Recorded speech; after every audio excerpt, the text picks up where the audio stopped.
there is an AIDS epidemic in Africa or Asia, people there are still dying from the combined effects of chronic infectious diseases plus malnutrition, poverty, and other factors, just as they always have. One more. And this is from the co-founder of the HIV virus, the virologist, Pasteur Institute, Dr. Luc Montagnier.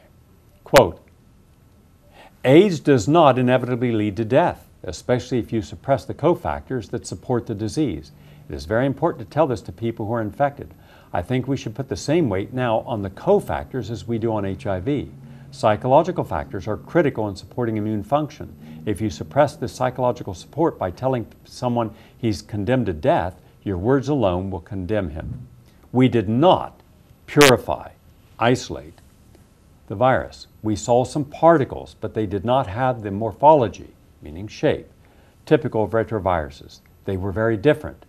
What we did not have, as I have always recognized, is that it was truly the cause of AIDS. Now mind you, the co-founder didn't isolate it. Why then have we gone on this way? One other personal observation before I go over to Manette Loudon, who will be reading this. We have more than 2,000 outstanding scientists, Nobel Prize winners, professor emerituses in virology, molecular biology, public health, who all are so outraged that they're willing to go on the record and risk their reputations. I believe that says something. They want a debate. They want to have testimony. And yet, no one has invited them to do so. So we are presenting some of their views now. But all 2,000 of their views are on my website, their credentials, their background, and their statements. For the average person who is easily misled, for the average legislator, also equally misled, understand this about AIDS in Africa.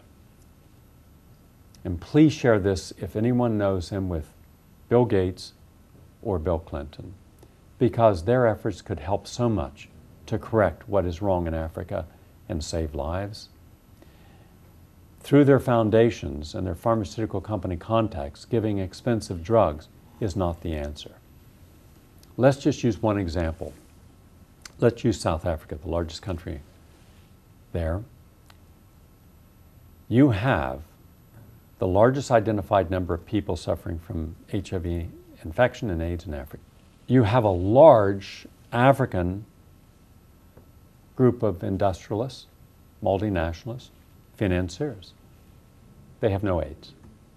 You have, living in that same area, the mercantile groups. People own their own businesses, successful business people. No AIDS. You have a large bureaucracy, school teachers, police officers, firefighters, medics, bureaucrats. No AIDS. You have a large professional class, doctors, engineers, professors, accountants. No AIDS. And then you have a field that's about a mile wide, mile and a half. And there you have one of the largest ghettos in Africa. And there you have an epidemic of AIDS.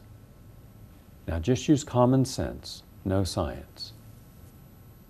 How smart would this virus be that it would skip over you if you're an industrialist, a banker, a police officer, or a professor, and infect you only if you live in this ghetto? And that is what AIDS is in Africa, massive poverty. Could I add something there, Gary? Because this is the difference. Show me the people in our AIDS establishments. Show me the people making the $1 million, $100 million grants. Show me the people looking for vaccines who have gone to Africa, spent time there, lived there, researched there, as my guest, Janine Roberts, has done. Tell us your personal experience. I went out to South Africa just over a year ago to do the research on AIDS. And I was absolutely astonished to find that the population of Africa south of Sahara has doubled during the AIDS epidemic. That's totally contrary to everything I'd learnt. Then a doctor said to me, do you know they diagnose AIDS differently in Africa from how they do it in the United States? And I was shocked. I mean, you can't diagnose a disease differently and give it the same name. And they said, well, it's easy to discover it. Go to the World Health Organization, and they've put it on their website, how to diagnose AIDS in Africa. Well, I know Times journalists, many leading journalists, and I asked them, and they said, no, rubbish, no. They can't do it differently in Africa. Well, they do. They've got up on their website, anyone can go to the World Health Organization website and look up what's called a diagnostic definition of AIDS for Africa. It's called the Bangui definition. And it says that Africans have to score 12 points and need not be proved HIV positive. If they've got diarrhea for a month, that counts as 4 points. Impure water supplies. If consequent to having diarrhea for a month, they've got 10% weight loss, 4 points. Intermittent fever, 4 points. Dermatitis, a skin rash, 3 points. Okay, here's an African. 60% of the Africans live in such poverty south of Sahara that they do not have pure water supplies. That would give them diarrhea, that would give them weight loss, that would give them dermatitis, that would give them intermittent fevers. But this is down, it's on the South African diagnostic documents given to their doctors, same documents given out in Kenya, same documents given out in Uganda. It's all set out, tick, tick, tick the boxes, score 12 points, this African has got AIDS. You then tell them, a young man, young woman, and you say, you have got a sexually transmitted, which often means lots of guilt, disease, and you're surely going to die unless you can persuade your government to purchase very expensive American drugs. Most of these drugs are making $1 billion a year for American companies. It's just inconsequential. We've got a different diagnosis for Africa.